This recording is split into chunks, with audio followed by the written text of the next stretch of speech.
قدرت کا نظام ہے، جب آپ ترقی کرنے لگتے ہیں، آپ فیمس ہوتے ہیں، آپ کسی ترقی کے راستے پر گامزن ہوتے ہیں، تو اس کی نشانی یہ ہے کہ لوگ آپ کی مخالفت کرنے لگ جاتے ہیں، آپ پر میمز بننا شروع ہو جاتی ہیں، اور بہت سارے لوگ میدان میں آتے ہیں جسٹ فیم پانے کے لیے۔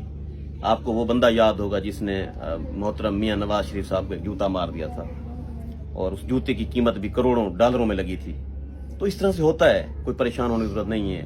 اگر شہزاد حکیم کے لیے کوئی میمز بنا رہا ہے، کوئی ویڈیوز بنا رہا ہے، تو شہزاد حکیم گھبرانے والی چیز نہیں ہے۔ میری وجہ سے اگر کسی کو فیم مل رہا ہے، اگر کسی کو تعارف مل رہا ہے، اگر کسی کو شناخت مل رہی ہے، تو امجد بادوزئی کو میں سلام پیش کرتا ہوں۔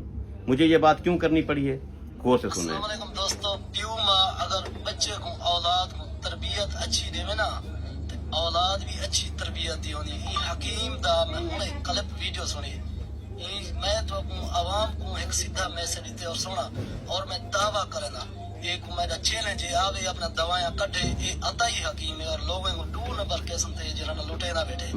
یہ ویڈیو بنائی یہ بد اخلاق کی تھی کہ غلط الفاظ وچ بولن سی۔ امجد بادوزئی صاحب، جناب کیا چاہتے ہیں؟ میں تیرے کو معافی منگا، لفظ بلوچ آکھی، بلوچ میری جیند دے جان ہیں۔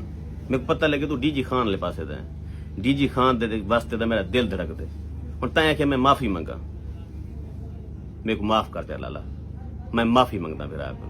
اگر میرے معافی منگن نال جناب دی عزت، شان، شوکت، فیم وچ اضافہ تھیندے تے لالا میں معافی منگتا۔ بیسٹ آف لک، شہزاد حکیم، شجاع آباد، والوی زندہ آباد۔ یہ الفاظ